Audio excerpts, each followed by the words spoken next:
प्रभु का नाम जप क्यों श्रेष्ठ है, इस बारे में पूज्य स्वामी राम सुखदास जी कहते हैं, यज्ञ, दान, तप, तीर्थ, व्रत इत्यादि जो क्रियाएं हैं, पर भगवान नाम का जप क्रिया नहीं है, अपितु पुकार है। जैसे किसी को डाकू मिल जाए और वह लूटने लगे, मार पीट करने लगे, तो अपने में छूटने की शक्ति को न देखकर मनुष्य रक्षा के लिए पुकारता है, तो यह पुकार क्रिया नहीं है। पुकार में अपनी क्रिया का, अपने बल का अभिमान या भरोसा नहीं होता। इसमें भरोसा उसका होता है जिसको पुकारा जाता है। अतः पुकार में अपनी क्रिया मुख्य नहीं है, अपितु भगवान से अपनेपन का संबंध मुख्य है। संतों ने कहा है, हरिया बंदी वान ज्यों करिए कूक पुकार। जैसे किसी को जबरदस्ती बांध दिया जाए तो वह पुकारता है, ऐसे ही भगवान को पुकारा जाए, उनके नाम का जप किया जाए, तो भगवान के साथ अपनापन प्रकट हो जाता है। इस अपनेपन में अर्थात भगवत संबंध में जो शक्ति है वह यज्ञ, दान, तप इन क्रियाओं में नहीं है। इसलिए नाम जप का विलक्षण प्रभाव है। भाए कुभाए अनख आलसहूं, नाम जपत मंगल दिसी दसहूं, रामचरितमानस में कहा है। किसी भी प्रकार से नाम जप करते करते यह विलक्षणता प्रकट हो ही जाती है, परंतु भावपूर्वक, समझपूर्वक नाम जप किया जाए तो बहुत जल्दी उद्धार हो जाता है। रामचरितमानस में कहा, सादर सुमिरन जे नर करहीं, भव बारिधि गोपद इव तरहीं। तात्पर्य है कि भावपूर्वक, लगनपूर्वक नाम का जप करने से संसार समुद्र गोपद की तरह बीच में ही रह जाता है। उसको तैरकर पार नहीं करना पड़ता, अपितु वह स्वतः पार हो जाता है और भगवान के साथ जो नित्य योग है वह प्रकट हो जाता है। जैसे प्यास लगने पर जल की याद आती है तो वह याद भी जल रूप ही है, ऐसे ही परमात्मा की याद भी परमात्मा का स्वरूप ही है। जड़ होने के कारण जल प्यासे को नहीं चाहता, पर भगवान स्वाभाविक ही जीव को चाहते हैं, क्योंकि अंशी का अपने अंश में स्वाभाविक प्रेम होता है। कुआं प्यासे के पास नहीं जाता, अपितु प्यासा कुएं के पास जाता है, परंतु भगवान स्वयं भक्त के पास आते हैं। वास्तव में तो भक्त जहां परमात्मा को याद करता है वहां परमात्मा पहले से ही मौजूद है। अतः परमात्मा को याद करना, उनके नाम का जप करना क्रिया नहीं है। क्रिया प्रकृति का कार्य है, पर नाम जप प्रकृति से अतीत है। वास्तव में उपासक और उपास्य दोनों ही प्रकृति से अतीत हैं।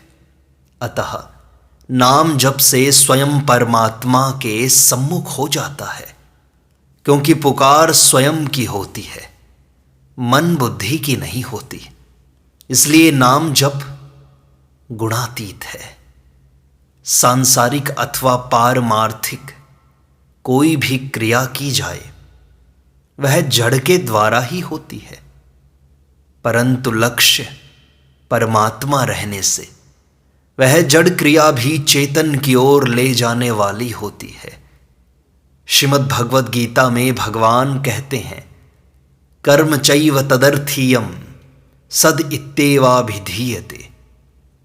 जहां हमारा लक्ष्य होगा वहीं तो जाएंगे हम। लक्ष्य परमात्मा है तो युद्ध रूपी क्रिया भी परमात्मा प्राप्ति का कारण हो जाएगी। इतना ही नहीं, लक्ष्य चेतन होने से जड़ भी चिन्मय हो जाएगा। जैसे मेरे तो गिरधर गोपाल दूसरो न कोई, इस प्रकार भगवान का होकर भगवान का भजन करने से मीराबाई का जड़ शरीर भी चिन्मय होकर भगवान के श्री विग्रह में लीन हो गया। अतः भले ही वह जड़ हो, पर उद्देश्य भोग और संग्रह नहीं होना चाहिए। शास्त्रों में यहां तक लिखा है कि पापी से पापी मनुष्य भी उतने पाप नहीं कर सकता जितने पापों का नाश करने की शक्ति भगवन नाम के जप में है। वह शक्ति हे मेरे नाथ, हे मेरे प्रभु, इस पुकार में है। इसमें शब्द तो बाहर की वाणी से, क्रिया से निकलते हैं, पर आह भीतर से, स्वयं से निकलती है। भीतर से जो आवाज निकलती है उसमें एक ताकत होती है। वह ताकत उसकी होती है जिसको वह पुकारता है। जैसे बच्चा रोता है और मां को पुकारता है तो उसका मां के साथ भीतर से घनिष्ठ संबंध होता है, इसलिए मां ठहर नहीं सकती, दूसरा काम कर नहीं सकती। इसी तरह सच्चे हृदय से भगवान नाम का उच्चारण करने से भगवान ठहर नहीं सकते, उनके सब काम छूट जाते हैं। तात्पर्य है कि भगवान नाम के जप में एक अलौकिक विलक्षण ताकत है जिससे जीव का बहुत जल्दी कल्याण हो जाता है। जब दुशासन द्रौपदी का चीर खींचने लगा तब द्रौपदी ने गोविंद द्वारकावासिन कृष्ण गोपी जनप्रिय ऐसा कहकर भगवान को पुकारा।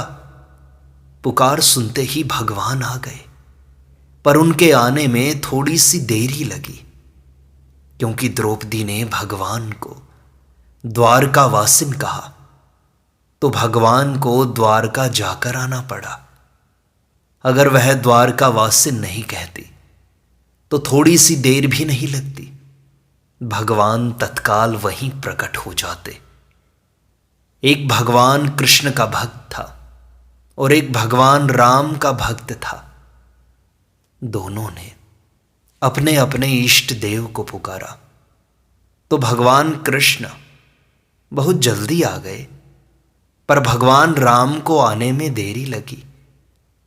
कारण यह था कि भगवान राम राजाधिराज हैं। राजाओं की सवारी आने में तो देर लगती है, पर ग्वाले के आने में क्या देरी लगती है। उसको आने के लिए कोई तैयारी नहीं करनी पड़ती। यह है भक्ति का भाव। अयोध्या में एक सज्जन मिले थे। वे अपने पास एक बाल रूप राम का चित्र रखा करते थे।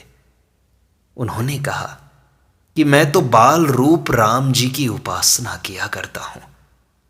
महाराजाधिराज राम की उपासना करते हुए मेरे को डर लगता है कि वे तो ठहरे राजा, कोई कसूर हो जाए हमसे तो चट से कैद में डाल देंगे, परंतु बाल रूप राम को मैं धमका भी सकता हूं, थप्पड़ भी लगा सकता हूं।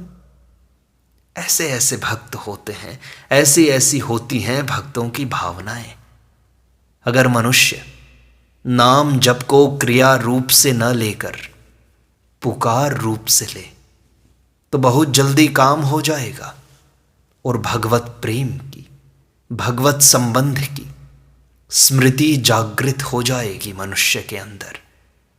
संसार की आसक्ति के कारण भगवत प्रेम ढक जाता है। काम, क्रोध, लोभ, मोह ये हमारे अंदर की पुकार को ढक लेते हैं। भगवान को पुकारने से वह प्रेम, भगवत पुकार करने से वह अनंत शक्ति पुनः प्रकट हो जाती है। इसलिए नाम जप पुकार के साथ करना चाहिए, इससे जल्दी काम बन जाएगा।